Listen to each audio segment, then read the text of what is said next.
Hello, ladies and gentlemen, and welcome back once again to the Mikey. I'm Mikey Edwards. Of course, if you are looking for the new revamped Mikey Report, don't worry, you still got a few days left. Because premiering on January, what is it? I forget. What company? Oh, there it is. January 16th, 2011. That is when our new and improved Mikey Report takes off. New type of intro, new stuff. Special guests waiting just for you. So you don't want to miss it. Now, as we resume with today's Mikey Report, with our sports, where we have some crazy stuff going on. Not only did the Dallas Cowboys finally select a new head coach, oh, by the way, it's Jason Garrett, who was their interim coach for the remainder of the season after Wade Phillips got fired. Enough trust from Jerry Jones and the rest of the staff after the interview process, which probably didn't take long, happened, and Jason Garrett is now the new head coach of the Dallas Cowboys. And some other interesting news, Dana Taurasi had her contract deal voided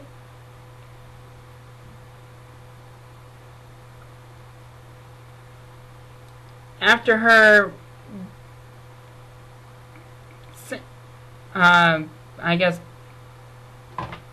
after her B sample tested positive for doping. The Istanbul-based club made its decision after the TBF, Turkish Basketball Federation, announced the results of the doping test on its website. She faces a ban of up to 2 years, putting in jeopardy her chances of playing for the U.S. at the 2012 London Olympics. Federation has not announced a decision on Taurasi's punishment. Her A sample tested positive last month for the banned stimulant modafinil following a Turkish league game November 13th. She's been suspended by Fenerbahce ever since.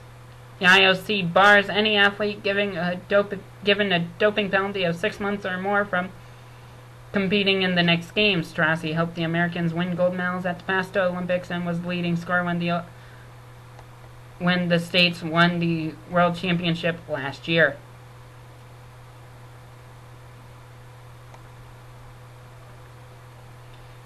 Modafinil is used to counter excessive sleepiness due to narcolepsy, shift work sleep disorder, or sleep apnea, according to drug manufacturers.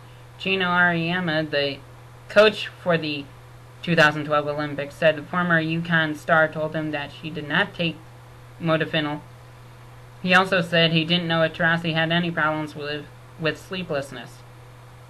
One of the most decorated women's players in history, she led the WNBA in scoring for a league record 4th straight year, averaging 22.6 points last season. 5-time All-Star and 2-time WNBA champ. Signed a multi-year contract extension with Phoenix in August. Mercury haven't commented publicly on this case.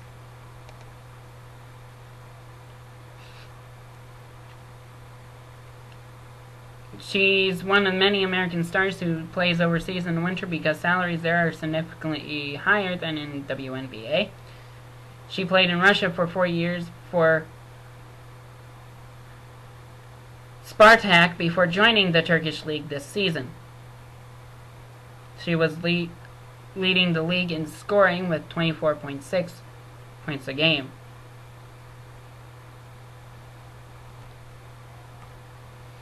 So, that's definitely something shocking. And after the shootout, it is final. The Pens have unfortunately because I'm a slight Pittsburgh Pens fan. I don't follow hockey much, but I follow a little bit. The loss to the Canadiens, 2-1 in the shootout.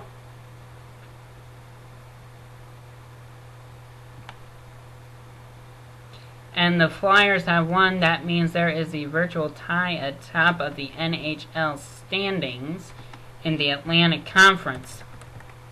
Atlantic Division of the Eastern Conference, I mean. So, let's see if we can... And it does mean that the Flyers are atop the Atlantic Division. Pretty much percentage points above the Pens.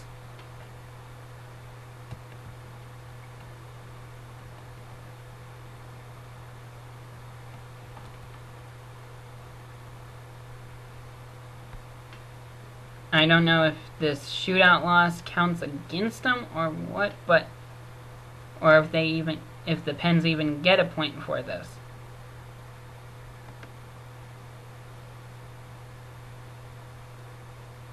As it pretty much just went final. They just don't have it in our standings yet.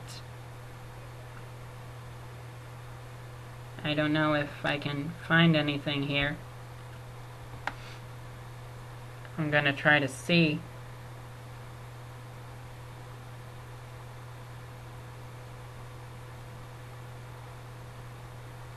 It might give it to me, I don't know.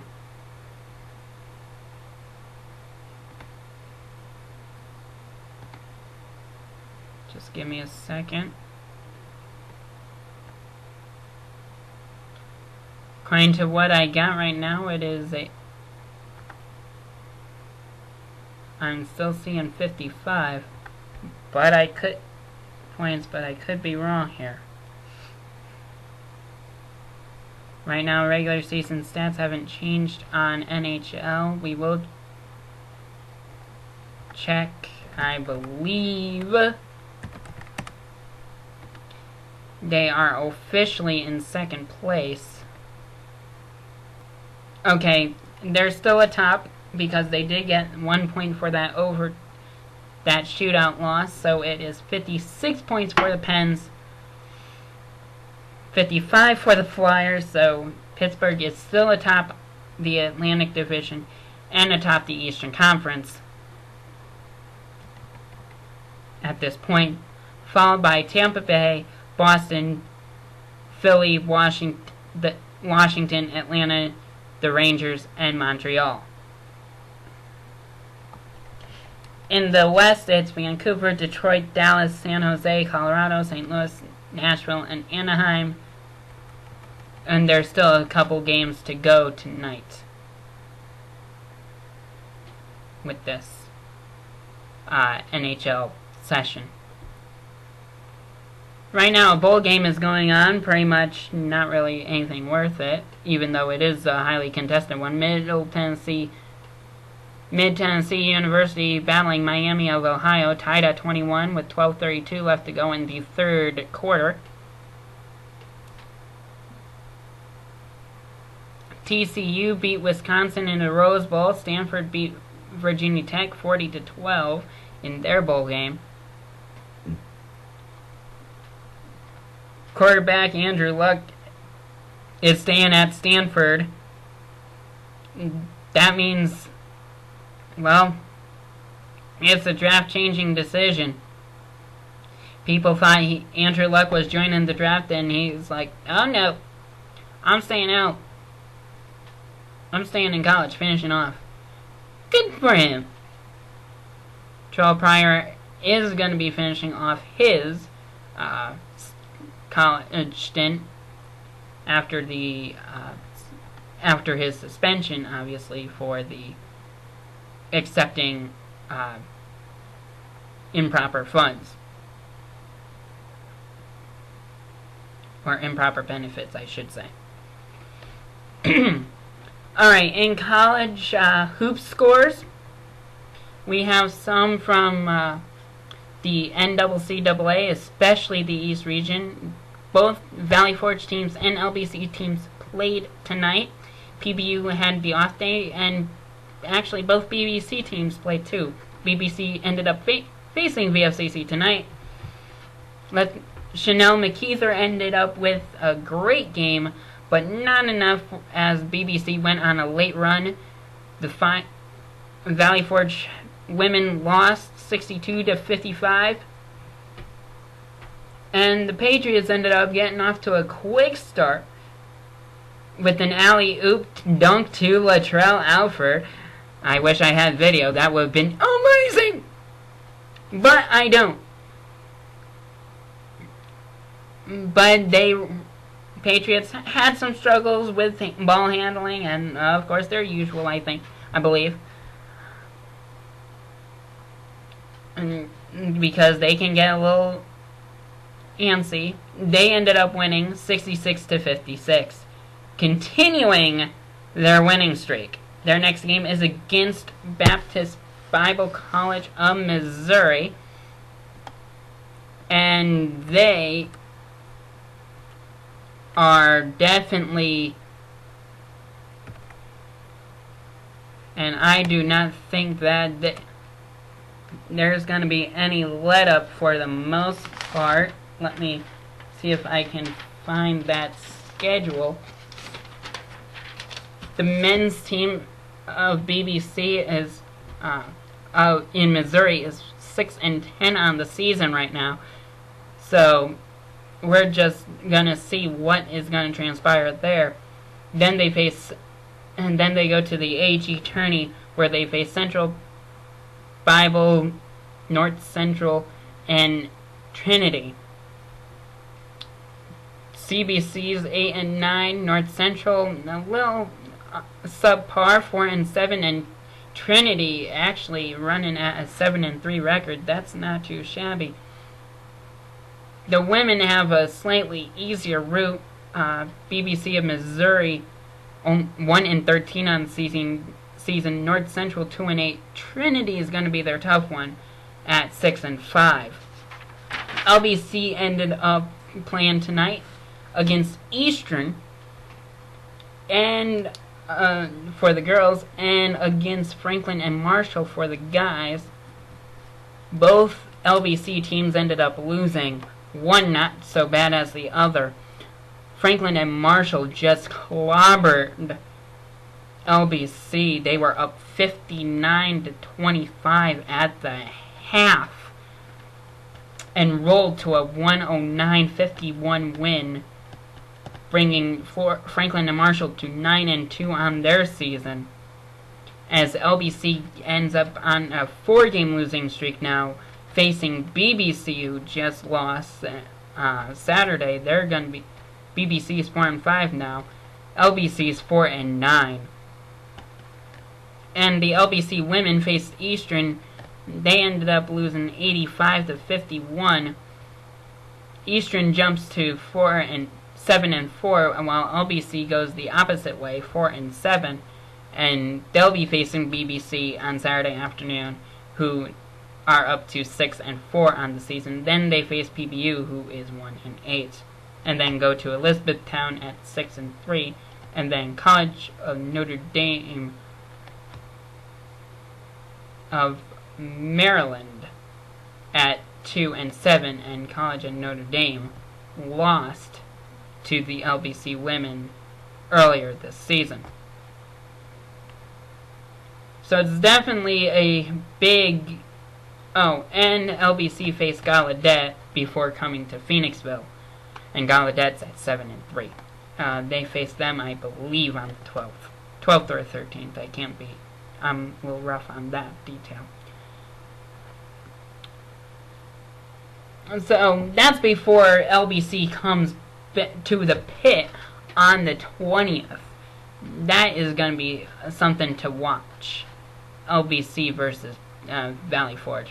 Valley Forge Lady Patriots are at 6-9, while the men are at... I've lost track. Let's see. That doesn't include tonight. So 13-3 with that 12-game winning streak. Once they got back into that pit, the Patriot pit of Valley Forge, that was it. Well, actually, once they faced Atlanta Christian, that was it. But I'm saying, but when they got back to the Patriot pit of Valley Forge Christian College, that was it. Because ever since, they've been back in the Patriot pit to play a game. They've been going. Their only 3 losses have been away. I don't want to jinx them, but I'm saying their only 3 losses right now are against Ohio Christian, Grace Bible, and Kentucky Christian. Out in Ohio and Kentucky when the pit was down. The pit has been back up, and they've won against Florida Christian, Kentucky Christian, Davis, Penn State York, Penn State Harrisburg, Rowan, Newman, Juniata, Messiah, Penn State Brandywine, and BBC of PA. And they face BBC of Missouri on the 11th, which is Tuesday. So it's going to be a long road trip.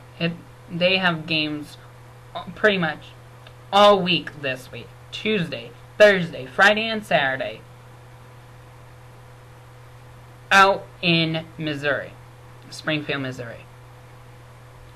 8:30 p.m. on the 8:30, 9, 7, and 3 on the East Coast. Here. So it's definitely going to be somewhat of a time change, but we'll be able to handle it, I think. So that is pretty much everything out of the Mikey report. Here are your latest stock numbers. Thanks to Nick Hughes and everything NEPA.com.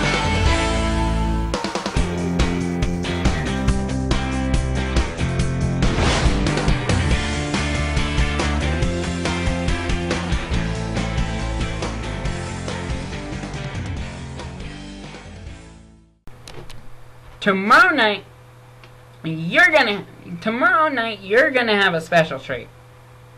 Why, you may ask? It is gonna be our NFL Playoff Pick Spectacular. I have 2 good friends of mine. One of them you actually saw if you watched all the way back in July. I believe it was July. Yes, it was in July. Our fantasy football, our football discussion zone with my good friend and co-host Tim Lateef. He is going to be joining me along with good friend and SGA president at Valley Forge Christian College, an avid Eagles fan, Addison Roberts. Now, I'm not sure if he's going to be biased toward the Eagles or if he's just going to be biased toward the NFC. But I hope he does his research, and I'm sure he has, because he does play fantasy football, so he does know players. And I'm sure he knows enough insight for when we do these picks. So, that'll be a special treat for you guys. Right before our wildcard playoffs, the first one being the Saints and the Seahawks, and the second one being the Jets and Colts, both on NBC. So, that is pretty much everything. Stacks were mixed today. If I can get that video, I will. And I'll post it. Now, of course, credit for everything NEPA.com will be on it once I get that. So, now that's it. Like I said, that is everything for the Mikey Report for tonight, January 6th, 2011. I'm Mikey Edwards saying good night, God bless, see you next time. Don't forget to check out our wonderful areas, the website for hopefully continuing coverage. I know I haven't done the news reports on there lately. I've just been so busy trying to keep everything from, and trying to keep my hair from going so, yes, my hair flip, that didn't really work. I gotta perfect that for something. Yes, trying to leave you hanging, but of course you probably figure it out. Of course, the Mikey Report website, MikeyReport.webs.com, the Mikey Report shop, cafepress.com/the Mikey Report shop. The T, the M, the R, and the S capitalized. No, I think it'll still work if it's not, but just be sure. Bueller Down videos here on YouTube. The rest of the Mikey Report coverage here on YouTube. Of course, check out the sources and everything. I like to thank you for bearing with me. This is, again, another 3-parter. And I decided not to do a full thing because I took breaks in between. That's fine. Good night. I'll see you next time. Here on the